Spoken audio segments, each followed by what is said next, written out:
So, good morning. My topic for today is all about the Pacific Rim.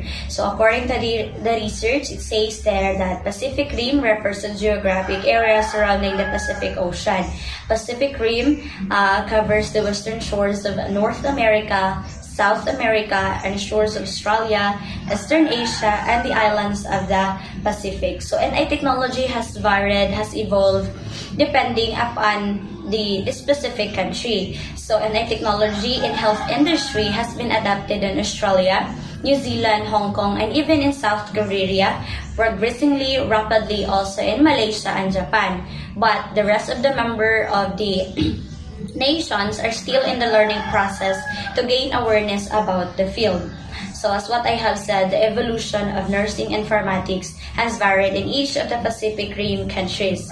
The adoption of informatics usually began as a vision by one or more individual. This lead to a nation to be something that is successful, to become effective in the field of healthcare, education, and government organization, as well as in IT industry, and via any number of new and existing professional organizations. So this leads to opportunities as well as their leadership skills to promote and disseminate the use of information technology to support nurses in all areas of nursing practice. No, so Australia, New Zealand, and Hong Kong, these three countries is, kumbaga, sila ang mas dali ning adapt sa nursing informatics in terms sa katong giingon ni kanina healthcare, education, and even IT industry. Sila ang tulo ang pinakadali. And way back in 1980s, so nurses in a number of other countries in this region have only begun or have yet to learn about NI, nursing informatics. So, Nursing Association was formed in 1993 as regional of the International Medical Informatics Association, known as APAMI. So APAMI has helped launch national healthcare informatics associations in these countries, include Malaysia, Indonesia, as well as our country, Philippines, India, Pakistan, Sri Lanka, Fiji, Australia, Hong Kong, Japan, Korea, New Zealand, the People's Republic of China, Singapore, Taiwan, and Thailand. Thus, nurses who are interested in promoting informatics have suggested that many nurses continue to have some difficulty in embracing this technology to support their practice. So, way back mangod sa una maglisod pa dyan, it's because maybe it is connected with their belief or mga practice. So, some nurses are kanang not capable enough kung unsaon jud nila pag-handle ang new technologies. So furthermore, it continues to be a challenge for many nurses to obtain appropriate education in informatics both during their initial nurse education and as a component to post-nurse registration specialist courses. So this Pacific Rim refers to the countries who are evolving, who are kumbaga adapting to new technologies, to the nursing informatics related to health, related to education, government organizations, IT industry, and existing professional organizations. And the three main countries that are kumbaga rapidly grabe lahang progress as they kumbaga kanang adapt the kanang new learning system are Australia, New Zealand, and Hong Kong. So that's all. Thank you. So what is Pacific Rim economy? So Pacific Rim economy is most of these countries have experienced major economic change and growth to become components of an economically integrated trade regions. Raw materials and finished goods are shipped between Pacific Rim states for manufacture, packaging, and sale. So the Pacific Rim state continues to gain strength in the global economy. So karamihan sa mga bansang ito ay nakaranas ng malaking pagbabago ng ekonomiya. So pagbabago at paglalago upang maging bahagi ng isang economically integrated trade region. So, kaning mga raw material is at mga natapos na produkto ay ipinadala sa pagitan ng mga Pacific Rim para paggawa, pag-impake at pagbebenta. So, kaning Pacific Rim ay patuloy na lumalakas sa pandaigdigang ekonomiya. So, this Pacific Rim is become components of economically integrated trade region. So, kani siya ay ang Pacific Rim is continue to gain strength in the global economy. So, this also very important to us for our global economy. And this Pacific Rim is change and grow to become components of economically. So Pacific Rim also is a term used to describe and located along the rim of the Pacific Ocean. So there are which include all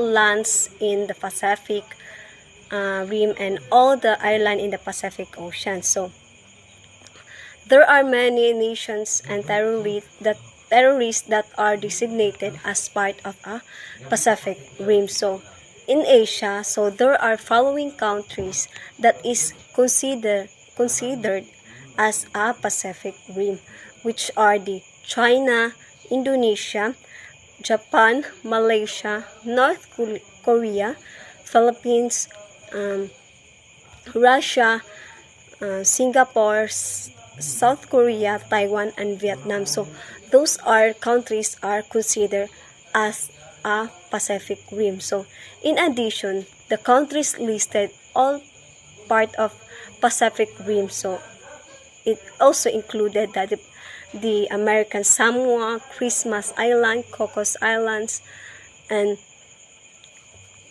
etc. So those are the considered as Pacific Rim. Good morning, sir. So, we will discuss about the Pacific Rim. So, why is that so important? The Pacific Rim covers the western shores of the North America and South America, and the shores of Australia, Eastern Asia, and the islands of the Pacific oceans of the world. Shipping goes through the Pacific region, especially between China and the United States. When we say Pacific Rim, is a description of a region surrounding the Pacific Ocean. The world is the largest ocean. Mo na siya pinakadako nga dagat sa around the Pacific Rim. So, the area includes parts of the North and South America, but is more often associated with China, Australia, and South Korea. The majority of the world shipping goes through the particular region, in particular goods and transported between China and United States.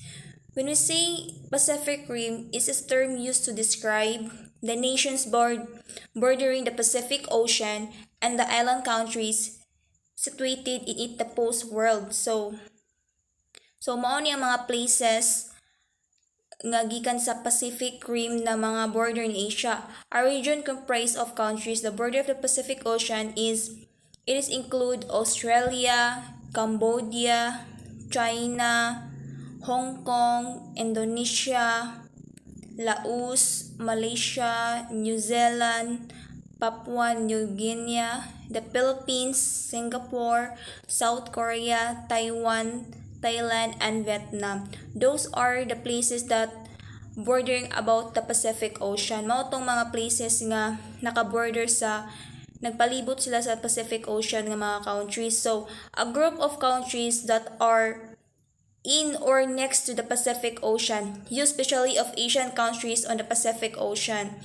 So, why did the Western nation desire the Pacific Rim Islands? So, for their strategic location along the road to China and for sources of tropical agriculture, minerals, and all. So, when we say development of nursing informatics in some Pacific countries. So, NI development of nurse informatics in some Pacific countries. So, these are NI technologies health industry has been adopted in Australia and New Zealand, Hong Kong, and South Korea. So progressing rapidly also in Malaysia and Japan.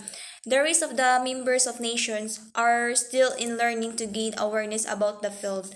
So these are the Asia Pacific Medical Development Informatics Association, or APAMI. So it was found in 1993 as a regional group of the International Medieval Information Association, that IMIA. It helps the Lunch and Healthcare Informatics Association in the Pacific Rim. So these are the very important to our development of nurse informatics in some Pacific Rim in countries. Those are my topics that I go up. So let's proceed to why is Pacific Rim called the Ring of Fire? The area encircling the Pacific Ocean is called the Ring of Fire because its edges mark a circle of high volcanic and seismic activity, or earthquakes. Most of the active volcanoes on Earth are located on these circumferences. So, as we all know that Philippines is one of the belong to Ring of Fire because Philippines is surrounded volcanoes. So, computers were just introduced into the healthcare sectors of Asian countries in the 1970s. The first application of information technology in healthcare in Asia countries were in administration, billing, and insurance. Now these countries are moving toward implementing paperless electronic health records.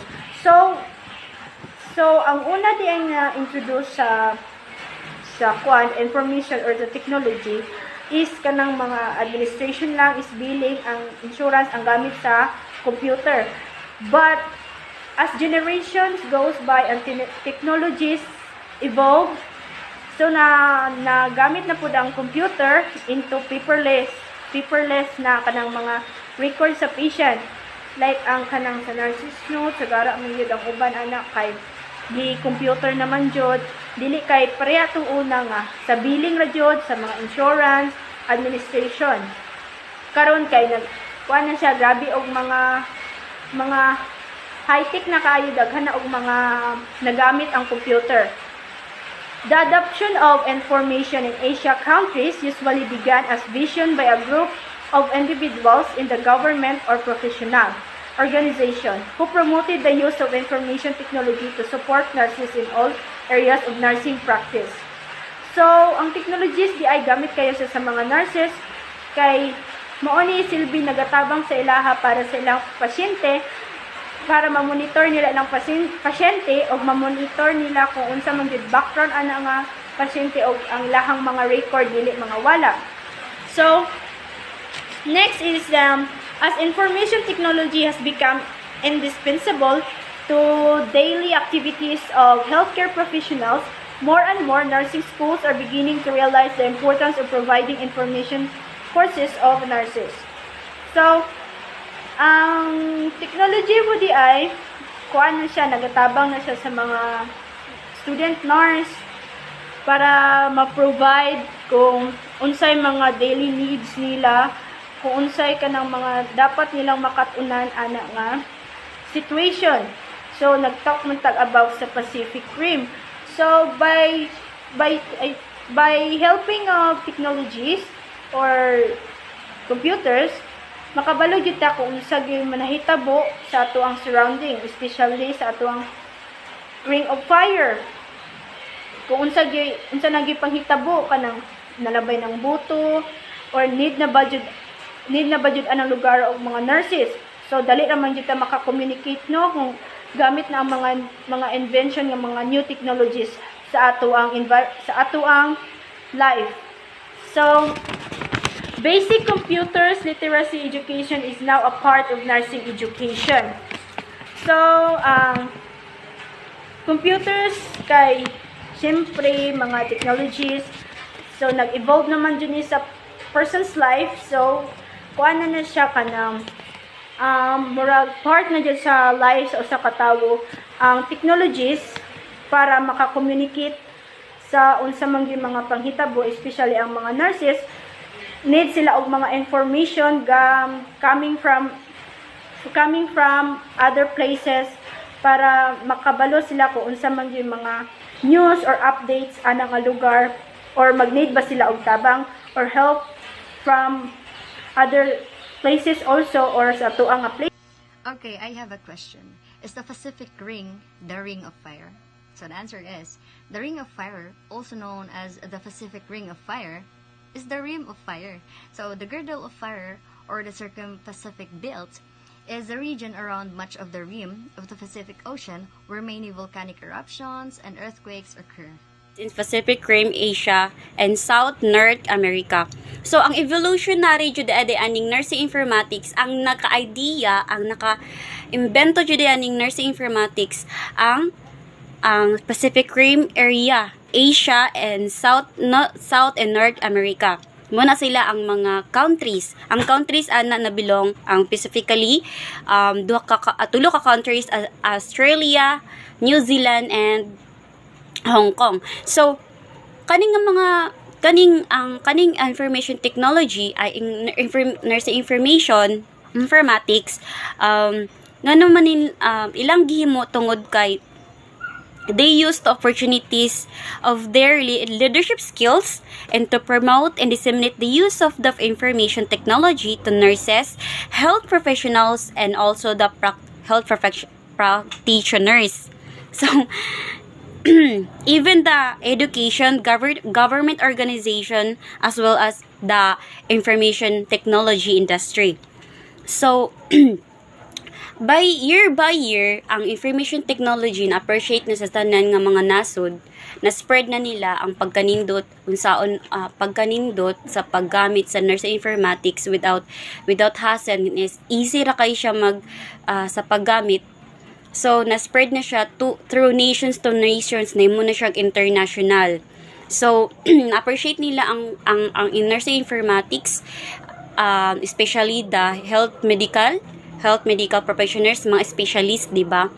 And then ang kaning nursing informatics, nauso na siya sa na early 1980s and 1990s. Ang mga country nga na-spread siya, hinay siya ka-spread, ang South Korea, Australia, New Zealand, Hong Kong, dayon naabot na diri sa Malaysia, Japan, and then Philippines. And then pagka year by year na mga progress, na appreciate na sa mga nasod nga ning-ani kanindot ang paggamit sa nursing informatics, ang mga medical field, ang medical practitioners dili na maglisod sa paggamit sa kuan kay handwritten na biyata sa na, di ba? So na appreciate nila, and then nahimo na siya international. So bale ang kaning mag-nursing informatics, ang kaning nagmugna po ani, ang nag-invention po ani, naghimo sila links ani. Assisted siya with links. Dito ni mo makita, kung ikaw, first timer ni mo, dito ni mo makita unsaon paggamit, unsaon ng rules and regulations, unsaon ng mga progreso o mga paggamit ni unsaon mga ways, procedures, and then ang paggamit ng nursing informations, dili siya basta-basta. Ang kaning New Zealand and then Australia, nakaingon jud sila, first timer nila pag introduce aning nursing informatics, nakaingon sila nga urag lisod-lisod pa jud siya kay tungod ang mga tawo, ang tungod manggod ang katong early sa una pa manggod panahon ang maka-appreciate manggod na katong may mga kwartahay nga tao. So bali ang katurang na mga computers, mga kabalog IT, and then katong mga expert na sa mga telecommunications, no? So bali nakaingon sila nga more on practice and training jud how to use nursing informatics. Hantod na spread na siya na hantod nga appreciate na siya sa nga nation by nation, and then nahimo na siya internationals. So and then tanan na international na siya nagamit sa nursing informatics na belong po dari rapidly adapting Malaysia and Japan, Singapore and Taiwan and Thailand, and then all the nations na din around the world. So kanilang ako get. Salamat. the Ring of Fire, the Pacific Ring of Fire, the rim also fire, the girl there fire on the Circum-Pacific Belt. So it's a region around much of the rim of the Pacific Ocean where many volcanic eruption and earthquakes occur. So what is the Ring of Fire? According to Google, the Ring of Fire is a major area in a basin of Pacific Ocean where many earthquakes and volcanic or eruption occur in a large 40,000 kilometers horseshoe shape. It is associated with nearly continuous series of oceanic trenches, volcanic arcs, and volcanic belts, and the plate movement is a 452 volcanoes.